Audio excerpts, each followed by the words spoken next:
ओम श्री गणेशाय नमः। ओम नमो भगवते वासुदेवाय। हरे कृष्णा कृष्ण कृष्ण हरे हरे, हरे राम राम राम हरे हरे। ही कथा पाण श्री गुरु कृपा सां हासिल करे रहिया आहियूं। तव्हां सभिनी भक्तनि खे नमस्ते। प्यारा भक्तों, कल पाण ॾिठो त हिंदू धर्म में केतिरा किताब पुस्तक आहिनि ऐं उन्हनि जो छा इस्तेमालु आहे, उन्हनि में छा लिखियलु आहे, उन जे बारे में पाण पूरी मालूमात हासिल कई। अचो त अॼु पाण श्रीमद भागवत महापुराण साहिब जे बारे में कुछ वधीक मालूमात हासिल करियूं। गंगा नदी जे कंठ ते भारत जो मशहूर राजा परीक्षित शांत वेठो हो।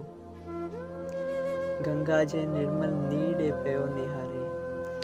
संदसि राजा परीक्षित जे दिल में दुख हो, संदसि रूह में रोदन हो त हिन खे हिकु हफ़्ते खां पोइ ही संसार छॾणो हो।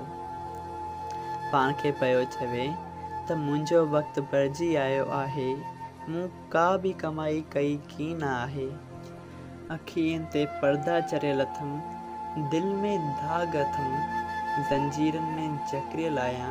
चाहियां थो त मरण अॻे मोक्ष पद प्राप्त करियां। जॾहिं राजा परीक्षित उन्हनि वीचारनि में व्याकुल हो ऐं संदसि सोचे रहियो हो त संदसि उन वटि सुखदेव जी अचनि था।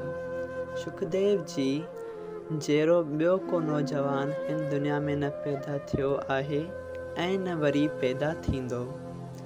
सुखदेव जी 16 वरनि जो नौजवान हो, लेकिन बुद्धि एड़ी रोशन हुई जो वॾा वॾा ऋषि ऐं वॾा वॾा राजा संदसि चरणनि में वेही सिखिया वठंदा हुआ।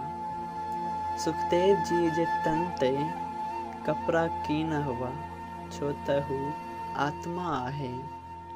आत्मा ऐं ही शरीर त आहे हिकु कपिड़ो। अजीब मस्ती में हो ही नौजवान।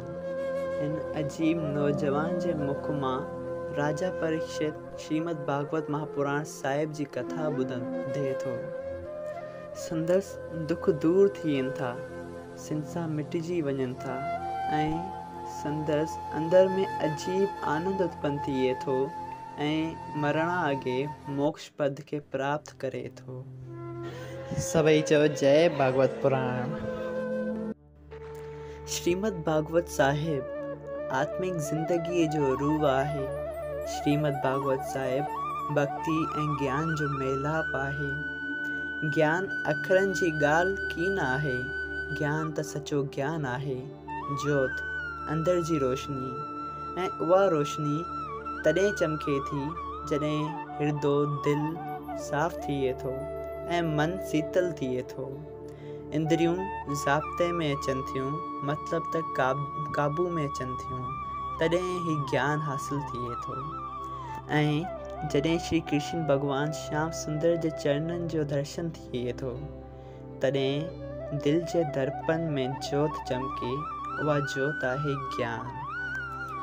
श्रीमद भागवत साहिब जी शिक्षा केतिरनि खे ही नओं बणायो आहे, केतिरनि जे जीवन में नई जोत जगाई आहे, केतिरनि खे श्री कृष्ण भॻवान जे चरण कमलनि में आंदो आहे।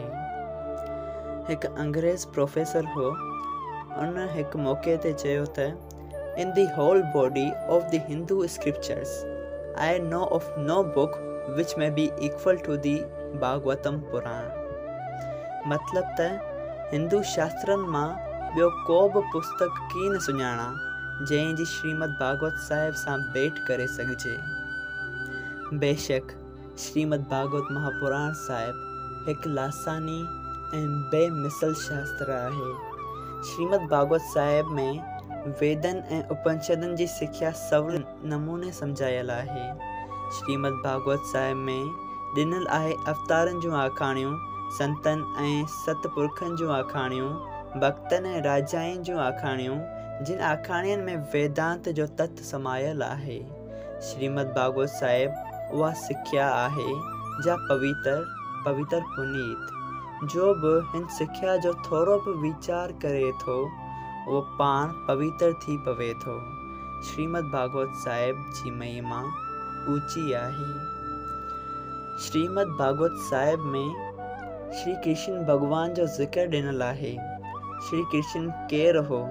श्री कृष्ण में कहिड़ी शक्ति हुई जे भारत जे करोड़े ऐं भारत खां ॿाहिरि केतिरनि जी दिलियुनि में जादू करे छॾियो। संदसि जीवन में कहिड़ो जादू हो? गोकुल जी घटियुनि में हरकतूं कयाईं, बिरज जे कुंज नुकंज में लीला लॻायाईं, जमुना नदी जे किनारे ते रास रचायाईं, वृंदावन में गोपियुनि ऐं ग्वालनि खे मस्तु बणायाईं, मथुरा ऐं द्वारका खे नऊं कयाईं।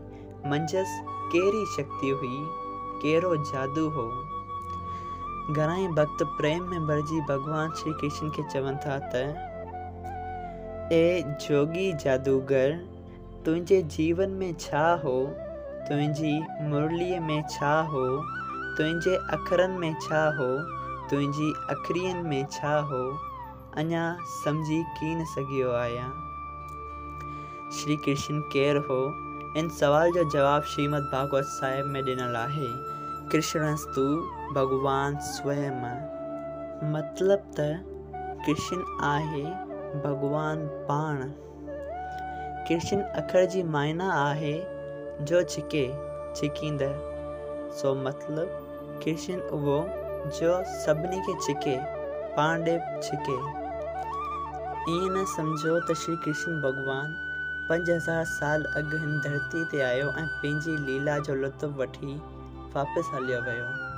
न, कृष्ण भगवान अञा बि हिन धरती ते हाज़िर आहे ऐं हू असांखे पियो छिके ऐं पियो पुकारे। अञा घणो वक़्तु पियो भिटकंदे, अञा घणो वक़्तु रहंदे परे संसारी ॼाड़ में आई फाथल तूं ए इंसान, इन करे आई दुखी। जे इन ॼाड़ मां छुटणु चाहीं थो त मूं वटि आ। श्रीमद् भागवत साहिब सेखारे थो श्याम खे प्यास में पुकारियो।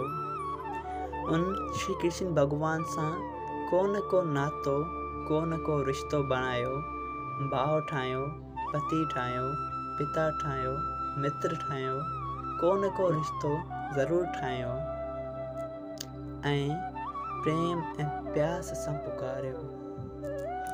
जंहिंजूं अखियूं आहिनि आलियूं उकीर में, जंहिंजे दिलि अंदरि आहे प्यास, उन वटि श्याम अचे थो पाणे ई प्रीत जा पेर भरे। पाण खे फ़क़ति प्यास खपे। असीं श्याम वटि पहुची कीन सघंदासीं, लेकिन श्याम पाण असां ॾे अची पहुचंदो। जी बिल्कुलु, श्याम पाण ई अची पाण ॾे पहुचंदो जे पाण उन खे प्यार सां, प्रेम सां पुकारींदासीं। हिन वक़्तु पाण श्री कृष्ण भगवान श्याम सुंदर खां आयूं परे, इन लाइ पिया भिटकूं, पिया रुलूं। अगरि श्याम सुंदर सां मिली वेंदासीं त हिन दुनिया जा सभु झंझट दूर थी वेंदा। इन करे श्याम सां प्रेम रखो। अगरि तव्हां सभिनी भक्तनि खे हिन कथा मां आनंद प्राप्त थियो आहे त कृपा करे हिन कथा खे अॻिते शेयर कयो त ॿिया बि हरि भक्त हिन कथा मां आनंद प्राप्त कनि ऐं हिन जो लाभ हासिल कनि। सभई चयो जय सिया राम।